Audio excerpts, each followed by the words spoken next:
Hey y'all, it's me, your favorite broke as a bug girlie Deera. Welcome back to I Have a Side for That.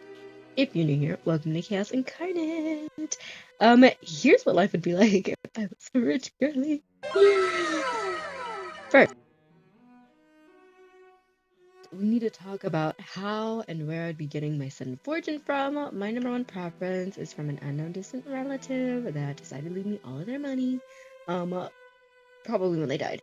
None of my current known family members are rich, hence the unknown and distant. Donation, I will absolutely accept $1 billion donation. I don't care if you're a canceled or disgraced famous person. Marrying rich is pretty low on the list, but if there's a marriage of convenience, we would basically just be besties living in the same house, that would work too. The very last option is to sell my soul to the lizard man for money. It's not very convenient because I do kind of need my soul. My current interest in working is at an all-time low. Don't get me wrong. I love what I do. I'm very passionate about it, but also I work with children, so sometimes I don't want to be doing that. So here is what I would buy if I was disgustingly rich, because obviously when you're disgustingly rich, you just gotta buy stuff. Number one, I'm buying an island or a family of islands, aka an archipelago. Probably someplace tropicalish, but also off of Dubai where they're making those man-made islands. I would also accept that. It'd be a whole new country. We'd have our own flag. It's obviously called Deerland, like how Sealand is called Sealand. If it's an archipelago, though, each island has to have its own theme. One of them will be Renaissance fair themed, and the other one, I'm gonna call it Nerdfest themed. So for that one, you would have to come dressed like it's Comic-Con. And for the Ren Fair one, you would have to go dressed like Renaissance times or Ren Fair dressed, okay? Yes, you can dress up as a fairy or like a dragon. That's cool. Okay, it's going to be law. You have to, or else you're going to jail or being deported. Our motto, we're not like other lands.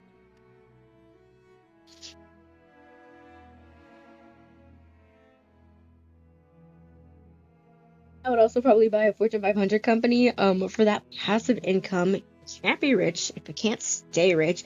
I need a way to fund every single one of my purchases. So these are some of the ones I'd probably look at. Yes, I would buy Kellogg's. I got really good cereal. Number three, I'd buy maybe a castle in the woods. Just for clarification, this is not the woods on Deerland. These are different woods. I would probably spend 6 or 4 months there. But y'all can visit. We'll have tours available at $10 a person for the basic passage for just the main ground floor. Obviously, you can scale it up, but we will also have group rates starting at $7 a person with a minimum of 10 people per group. Okay. Only my close pookies can stay there. Yes, Jules, it does include you. I know you're watching. Number four, a self-sufficient underground bunker. I want to be able to disappear off the face of the earth for years with everyone thinking I'm dead. There will be no sightings of me whatsoever. I'm just gonna vanish. People will be like, oh, what happened to her? If you ever played Fallout, you know that you build your underground bunker with different things like a power station and a water plant and where the food is. So I'd have a whole little farm slash ecosystem, and yes, a farm because your girl loves bacon and I can't imagine life without it, so that would have to have its own floor though. But I'd also have a bunch of different ecosystems. So the beach floor would have coconut trees and sand and ocean water. I would get a wave maker too, so we could have waves and surfing and seagull sounds playing in the background for realism because it's underground. And again, all of my close pookies would be able to stay here. They'd have their own floors that they could decorate how they like to set up the kitchen and the living space or whatever. I also would have my own floor just for me to live on. Yeah. Then the Lake of Dreams. And for those of you that don't know, it is on the moon. So the Lake of Dreams, I would be encasing it in an oxygen bubble. It's going to be an enclosed, climate-controlled environment able to support multiple human lives. Like the Bobo kid from that one movie, but more durable, and obviously bigger because I'm building a hotel slash apartment complex, y'all. If you're gonna live there, it's $800 a month for rent, and if you're just staying there on vacation, it's $50 a night. I feel like those are pretty reasonable prices to be on the moon. Of course, I would offer transportation for $500 a person. But if you don't want to take my public transportation, you could find your own way up to the moon. And I do say public because you don't have to be someone staying at the hotel or living there to take this transportation to the moon. You could just come for like a day pass to like hang out at the pool on the moon or just like sightseeing. Like it's open to anybody. And I feel like this would be the most reasonable price for transportation to the moon. The Mona Lisa. Okay, I have a reason for this one actually. It's kind of like comically underwhelming on that gigantic wall, and I feel like it probably looks better or might be more impressive on just like a regular wall in a house. So the Mona Lisa is obviously gonna go in the castle that I own, or maybe even in the underground, but no, the castle. I'll put it in the castle so that y'all can see it as well. I feel like it would just look better in a smaller, or I guess more a regular setting where it's just not like this teeny tiny piece of paper on this huge wall. Like that's what it looks like, what you see there. And if any of you have ever seen it, I know some of my friends have seen it and they're like, it was underwhelming for me. And I was like, yeah, because it's the sole focus of the whole wall. Like, I'm not saying that the Mona Lisa is bad. I'm saying that, you know, put it in a place where people could enjoy it more instead of just some gigantic wall. Next, I'm getting luxury ice. My only real justification for this is that sometimes when you're rich, you gotta buy dumb things, okay? I don't quite know what makes it so luxurious, but don't I deserve a little luxury every now and then? So this is the luxury item I'm buying. I know, yeah, most people would get cars or like name brand stuff. Not me. I'm getting luxury ice.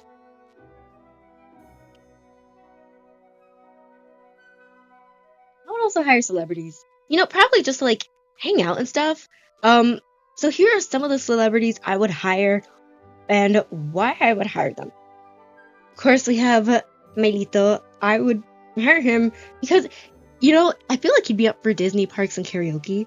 So we would go to like all of the Disney parks and get on all of the rides and complete all of the side quests. And I feel like he'd agree to do this in like costumes. So like we'd be hitting up every single Disney like all the time. Um, I would say maybe a week at each Disney so we could actually complete everything. That does include like I think there's like a water park in Tokyo. Don't quote me on that, okay? I would hire Pedro because I feel like he'd like to go into like hole in the wall restaurants. You know where like all the locals go and they're like, if you want the best this type of food that our country or area is known for, you gotta go to this place. The one that's not like overrun with tourists, the one where the menu is in the local language and we would probably need someone to translate, that's where I feel like we'd have the best time. I also feel like he'd make really great movie commentaries, just like fun little jokes here and there. I feel like he'd be really good at that. And Iñaki we would probably also go to a bunch of amusement parks, not Disney like Manito, but like Nintendo World or Universal. And yeah, we would also dress up to match the theme. Like if we're going to Nintendo World, obviously we're gonna dress up like fun Nintendo characters. I mean, like it's kind of obvious.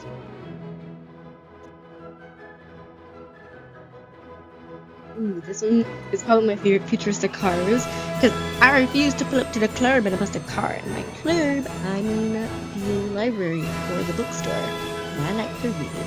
I've seen some really cool cars on Instagram. I like car shows and stuff, but I myself would personally want to work on, or purchase a car that works with the Earth's gravitational and magnetic field. I truly feel like right now we seriously have a possibility of like having hover cars, not flying cars like in the Jetsons, like in that picture right there. No, like hover cars that hover above the ground where we don't really need wheels. I feel like if we could just lace the asphalt of the current streets, like line it with strong enough magnetic substance and like get strong enough magnets on the bottom of cars to like help with repelling it, not too far you go flying off into space, but just enough to like hover above ground. I feel like that's something that's actually like within our grasp to do at this point in time in the year 2025. Now, propulsion, I don't know. That's not my job to figure out.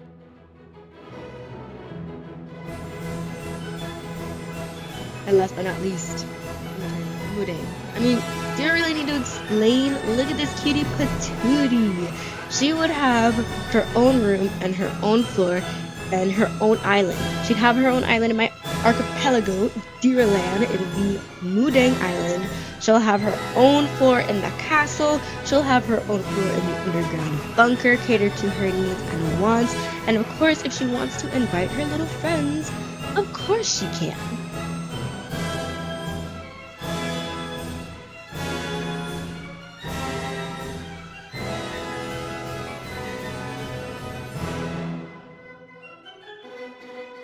Anyway, thanks for watching, everybody. And as always, y'all should probably hit subscribe or whatever for vibes, life, and questionable life knowledge, because no matter the topic, we probably have a slide for that. Keep calm and slide on.